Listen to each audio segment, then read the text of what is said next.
안녕하십니까. 최영보 유튜브 방송에 오신 것을 환영합니다. 오늘은 히브리들의 이야기 가운데서 우리의 삶의 지혜를 찾는 시간으로 160번이 되겠습니다. 160번째 히브리들의 이야기는 근세 유대인들의 문학 세계에 대해서 말씀을 드리겠습니다. 여러분 알다시피 유대인 그러면 유대인의 언어가 뭡니까? 히브리들의 이야기를 하듯이 히브리어가 유대인들의 이야기입니다. 사실인적 모세가 히브리어로 글을 썼다 그러는데 그건 하나의 전성과 흐름이지 내가 볼 때는 그렇게 보지를 않아요. 히브리어가 생기게 된 것은 아마 한 1000년 사무엘 시대, 이제 모세는 1400년 때였으니까 사실 그 성경에 보면 모세는 입이 둔하여 말을 잘 못한다 그랬거든요. 그 말은 뭐냐면 모세가 히브리어를 모르고 유대인들의 언어를 모르고 그들은 글이 없고 언어만 있었죠. 그러니까 모세는 애굽의 궁전에만 살았으니까 유대인들과 접촉이 없었잖아요. 그러니까 유대인의 말을 잘 할 수가 없죠. 근데 그와 같은 상황을 내가 혀가 굳었고 아니면 내가 말이 어눌하다. 그 말은 나는 히브리어를 모른다 그런 뜻 아니겠어요? 그러면서 자기 아론 형하고 자기 어머니 미리암에게 가서 이제 히브리어를 배웠는데 많은 사람들이 유명한 사람에게 이렇게 공헌을 돌리잖아요. 근데 모세가 히브리어를 만들었다 나는 그렇게 생각하지는 않아요. 모세가 히브리어를 근데 모세 시대에 히브리어가 있었다. 그렇게 보지는 않아요. 내가 볼 때 히브리어는 아마 주전 한 10세기쯤, 사무엘 시대쯤 돼서 히브리어가 나오지 않았겠는가 이렇게 생각이 되는데 그리고 이제 히브리어를 쓰다가 또 파사 시대에 오니까 유대인들이 또 아람어를 쓰잖아요. 사실 저는 구약 성경의 히브리어는 귀하게 생각하지만은 조금은 배웠습니다만은 뭐라 그럽니까? 헬라어. 헬라어는 별 그렇게 중요하게 생각지 않아요. 많은 사람들이 신약 성경가 헬라어로 쓰여지기 때문에 헬라어를 배워야 한다 그러는데 사실 예수님이 헬라어로 설교하지 않았잖아요. 신약 성경이 헬라어로 된 게 아니거든요. 예수님은 아람어를 가지고 설교했어요. 근데 아람어를 배우면 모르지만은 예수님이 아람어로 했는데 그 당시 이제 시대 사람들을 위해서 헬라어를 썼지요. 그래서 나는 헬라어는 그렇게 중요하게 생각 안 합니다. 근데 히브리어는 중요하죠. 구약 성경 전체를 바라보는데 전부가 다 다니엘서 일부를 제외하고는 전부가 히브리어였으니까.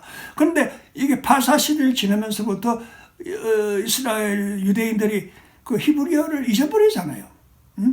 그래서 히브리어는 결국 예배용, 기도용 언어만 되었지 그 사람들의 일상생활 용어는 안 되었단 말이에요. 그러니까 아마 몇백 년, 약 2000년 이상으로 히브리어를 사용하지 않았어요. 그래서 유대인들이 이제 기도할 때 예배 드릴 때만 히브리어를 사용하지 히브리어를 몰랐는데 이것이 이제 20세기 초에 자기들 땅을 찾으면서 시온주의 운동이 일어나면서부터 시온주의는 앞에 말씀을 드렸죠. 예루살렘으로 돌아가자는 운동이죠. 예루살렘에 시온산이 있으니까. 그때에 루자토라고 하는 언어학자, 히브리어 학자와 예후다라고 하는 학자가 가장 많은 노력을 한 사람이 예후다라고 하는 학자일 거예요. 이 사람은 자기 가정에서부터 짧지만은 전부 히브리어로 말하는 그 과정에서부터 히브리어가 생산되기 시작하는데 그 당시에 쓰여진 히브리어 단어가 한 8,000개밖에 안 됐다 그래요. 8,000개밖에 안 됐는데 아마 8,000개 같으면 아마 히브리어 성경을 읽는데 거의 그 정도 숫자의 단어면 될 거예요. 그러나 예후다 박사가 약 3만 개의 히브리어를 자기가 창안해서 만든 거예요. 이렇게 참 중요한 일을 예후다 박사가 했는데 사실 이제 유대인들이 가는 곳곳마다 자기들이 가 있는 나라의 언어를 썼어요. 그래서 이제 유대인들이 독일에 가장 많이 살았으니까요. 사실 유대인들은 독일을 자기들의 나라라고 생각했어요. 모든 문학 작품을 독일어로 썼잖아요. 예를 들면 독일 문학의 최고봉이라 게테에 버금가는 그 유명한 사람 하이네 같은 사람도 독일어 많은 사람이 말하기를 하이네는 아마 히브리어를 몰랐을 것이다 그래요. 그만큼 그 하이네는 독일어를 많이 쓰고 또 유대인들은 그렇게 또 독일어를 많이 사용을 했어요. 그런데 독일어로 말을 하면서 글로 적을 때는 이디시라고 하는 그러니까 히브리어에 가까운 그런 용어를 사용해서 그러니까 말은 독일어로 하고 그런 이디시 그러니까 속된 히브리어죠. 속된 히브리어를 이제 사용을 했는데 근데 좀 고급 유대인들은 이디시라고 하는 언어를 굉장히 천박하게 생각했어요. 그건 본래 우리의 글이 아니다. 이렇게 그러나 독일에서 이제 그 당시에 독일에 있는 유대인들이 가장 강력하고 돈이 많고 힘이 있었고 학문적으로 앞서 있었으니까 이 사람들이 이제 그 유럽 전체로 헤어지면서 이디시를 가지고 나가서 유대인들이 가는 곳마다 이디시어를 사용했어요. 그래서 그 유대인들이 독립을 하면서 우리의 언어를 뭐로 할까? 독일어로 할까? 이디시어로 할까? 이렇게 논란이 됐어요. 그래서 이디시어로 하자. 이게 거의 합치를 했는데 루자토 박사와 예후다 박사가 아니다. 히브리어로 해야 된다. 그래서 이 두 사람이 앞장서서 이제 히브리어 언어를 복원하는 거죠.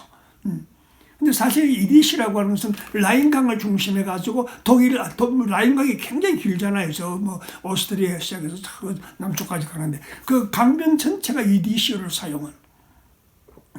그럼에도 불구하고 예후다 박사는 히브리어를 우리가 복원해야 된다. 그래서 히브리어를 복원해가지고 이제 그 이스라엘이 그 건국되면서부터 제일 먼저 사용한 것이 어디냐? 군대에서부터 공무원들 전부가 히브리어를 사용하지 않으면 벌금을 매길 정도로. 그냥 군대에서 사용하니까 뭐 군대 인구가 대단히 많잖아요. 그래서 그 언어가 히브리어가 통일되어 가지고 유대인 사회. 근데 오늘날 뭐 그 히브리어는 당당한 세계가 인정하는 유엔에서 인정하는 세계 각국의 언어로 이제 칭송받으면서 인정을 받고 있잖아요.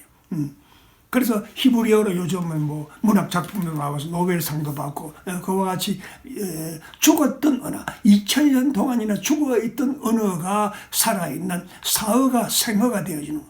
한번 상상해 보십시다. 우리나라가 나라를 빼앗아서 2000년 동안 남의 식민지 세상에 쫓겨다니면은 우리의 언어가 보존되어 있었을까요? 하여튼 유대인들 참 굉장한 사람들입니다. 그래서 오늘날은 유대인들은 그 뭐 제2외국어, 제3외국어는 보통이에요. 왜?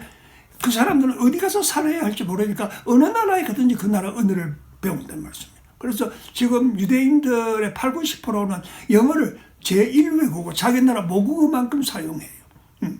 유명한 뭐 학자들 닥터 디몬트라고 하는 그런 사람은 미국 사람도 아니고 저 스웨덴에서 태어난 사람인데 또 영어를 그렇게 잘해가지고 뭐 영어로 그렇게 유명한 책들을 많이 써요. 그만큼 그 사람들은 언어 훈련이 잘 돼 있는.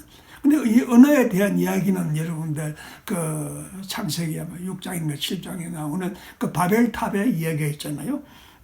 바벨탑에서 이전까지는 모두가 한 언어로서 온 세계가 통합되어 있었는데 거기서 모두가 하나님을 배신하는 그런 이제 바벨탑이 무너지면서 온 언어가 온 세상에 퍼졌다. 뭐 이렇게 이야기를 하고 있잖아. 여하간에 오늘날에는 뭐 아마 온 세계 3, 4천 개의 언어가 있다고들 하잖아요.